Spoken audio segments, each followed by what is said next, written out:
Every day, something dramatic happens in the Caribbean that affects our lives. We'll give you the details. We'll give you the facts on Caribbean Perspective with Eddie Frederick. Here's Eddie Frederick. So glad you can join us. CARICOM to meet to discuss air transportation for the region. This story takes the lead in today's edition of Caribbean Perspective for Friday, 8th July 2022. Details when we return. Is now upon us, so we as Caribbean people need to remember to think safety and be prepared. Avoid venturing outside during a storm or hurricane, especially if there are strong winds. Rooftops and other debris are often blown about and can cause great damage.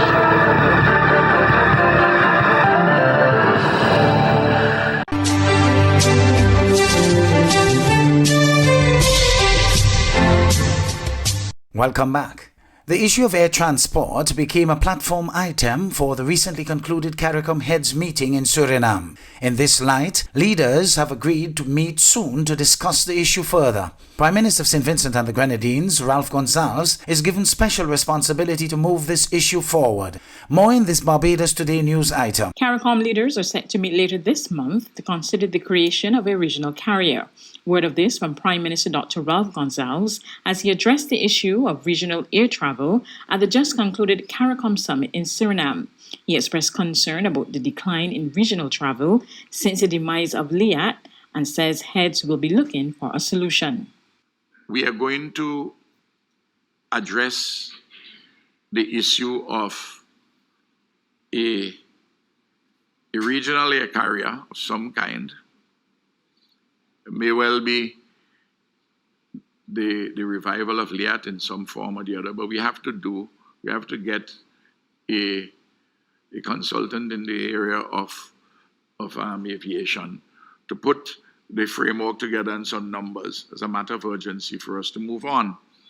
And sometime, and that is taking place, I've been given a certain responsibility to coordinate certain things to get that going. And then to get the terms of reference in order for such an exercise, and to have a further conversation at the leadership level sometime in the period between the 20th of July and the end of July. Whether the meeting will take place in St. Vincent and the Grenadines or St. Lucia, I don't know yet, to advance this question in a very practical matter. The Vincentian Prime Minister also briefly disclosed that CARICOM leaders are considering how to assist ex-LIAT workers who have been awaiting millions of dollars in outstanding money for 2 years now.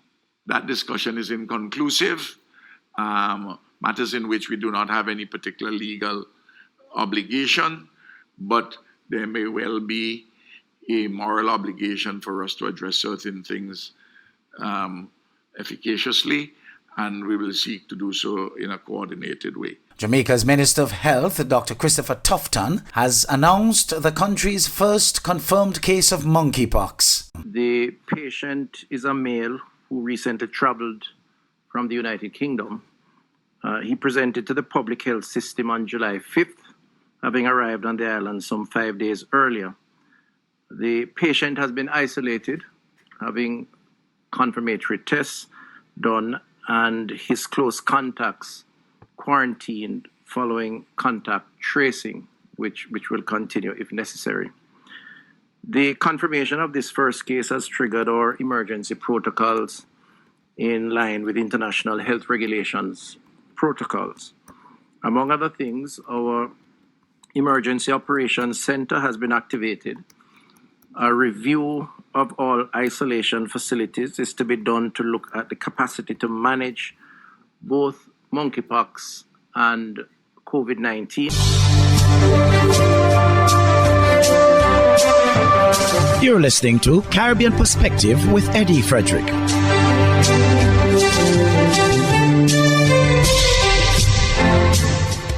Trinidad and Tobago's government failed to convince sufficient independent senators of the benefit of the Bail Amendment Bill, which seeks to extend for a period of 1 year certain provisions that bar access to bail, which expire on August 5th. TV6's Urvashita Rari Rupnarayan reports on Wednesday's Senate sitting. As it stands, certain provisions of the Bail Act, which bars access to bail for a period of 120 days for persons with previous serious charges, convictions, and accusations, will expire on August 5th. 18 senators voted yes, 11 senators voted against, said no, 1 senator abstained. The bill is therefore not passed.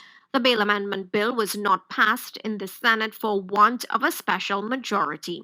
All government senators voted for, opposition against, while the independent bench remained divided. Independent senators Paul Richards, Shri Sipasad, Dr. Varma Diyal Singh, Amrita Deonarayan, and Deorup Timal voted against the extension, while Hazel Thompson, i.e., Maria Dillon Remy, and Josh Drayton voted for its extension, and Evans Welsh abstained. Senator Anthony Vera was absent from the sitting. The sitting commenced with UNC Senator Jayanti Lakshmi Diyal saying the law does not only apply to repeat offenders. But in the context of where we are, having had this law in place for 3 years, to put someone in prison on an accusation, whether it is 1 or 2 accusations against them, having that person never having their day in court to mount a defense is unconscionable, it is unjustifiable, and I dare say it is unconstitutional and illegal. She vowed not to participate in law which can be struck down, referring to the Akili charge judgment, despite it being on appeal. Because this will be challenged, and I dare say, and God so help me, I will be part of the challenge to this piece of law if it is passed today. And it will be struck down.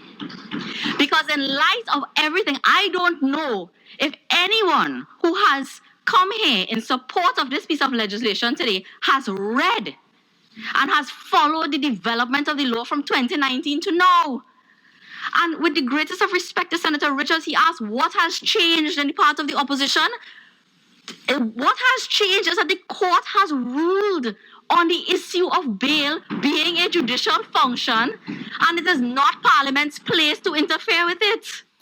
Parliament, the senator maintains, cannot legislate a judicial function. This attempt to remove the judicial discretion to grant bail and to automatically deny bail to persons who have never been convicted of an offense makes a mockery of the presumption of innocence. And the presumption of innocence is a cornerstone in the foundation of our criminal justice system. If we lose the presumption of innocence, Madam President, we might as well just take our entire constitution and throw it in the dustbin. Attorney General Reginald Amor says statistics show the amendments, which had a sunset period through to August 5th, were bearing fruit. The data shows that the total number of persons who were refused bail by a judge in chambers for the period 2019 to 2022, that is to say the application of Act 17 of 2019, totals 116 repeat offenders. Interestingly, Madam President, those 116 persons, of those 116 persons who were refused bail, 79 persons had as part of their criminal record over 5 additional pending matters for serious criminal offenses.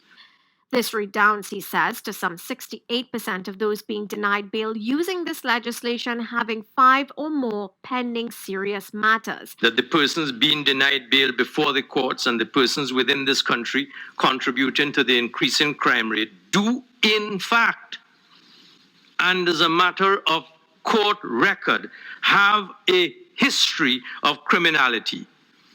Yes, they have rights, and yes, we must respect their rights. We must give them access to the judiciary so that the judiciary, in due course, can adjudicate on their guilt or innocence on the new charges that they find themselves before the courts for.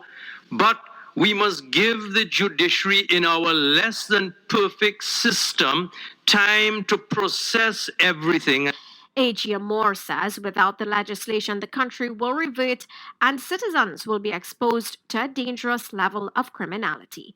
Urvashi Tiwari Rupnarine, TV6 News. In the meantime, Minister of Finance in Trinidad and Tobago Brian Manning has announced the government's intention to penalize companies that have been delinquent in paying their employees' NIS contributions. Outlining the current amnesty period for companies to make the necessary payments, Minister Manning said only 10% of the companies which are not making the payments are expected to take advantage of the amnesty. Where we think that we can target those delinquent employers with far greater accuracy than we have in the past. And we anticipate that there are about 4,000 delinquent employers in Trinidad and Tobago when it comes to making NIS contributions. Minister Manning added the ministry expects to collect tens of millions of dollars to add to the National Insurance Board's fund from these non-compliant employers.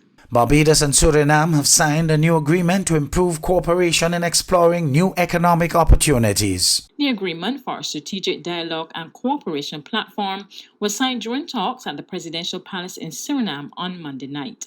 Prime Minister Mia Mottley says the two countries have already been working well together. The truth is that we have seen already substantive engagement between our private sectors. We've seen substantive engagement with our ordinary people and in sports and in other areas.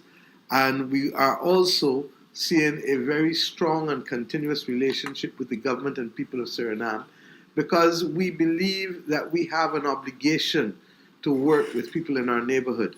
And you are one of those who, for every reason, it is only language and history that has separated us thus far. And we've come to this point over the last few years to say that that should no longer be a barrier. Suriname is also keen on deepening cooperation in other areas. We are at a stage of elevating the strategic cooperation platform to the level of heads of government. We have shortly witnessed the signing of the formation agreement for the strategic dialogue and cooperation platform between Suriname and Barbados.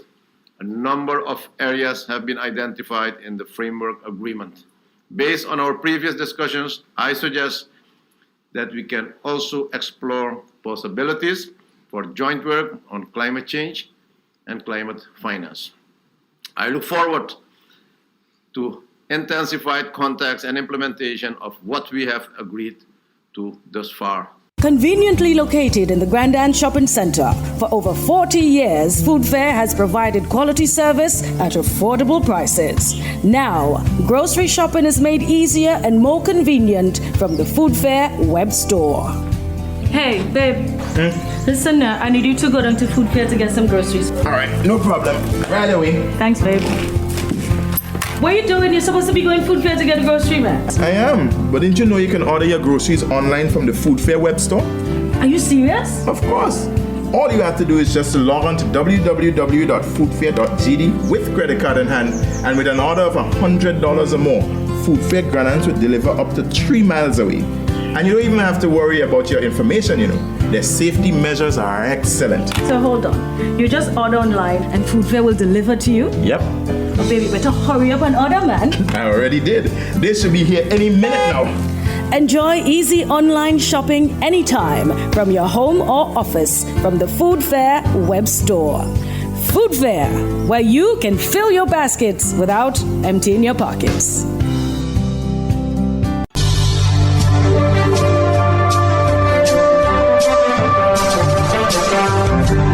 I am Eddie Frederick, wishing you a restful weekend. This has been Caribbean Perspective, a whole new approach to highlighting developments in the Caribbean. In the meantime, please continue to log on to CaribbeanPerspective.com for more daily news and more.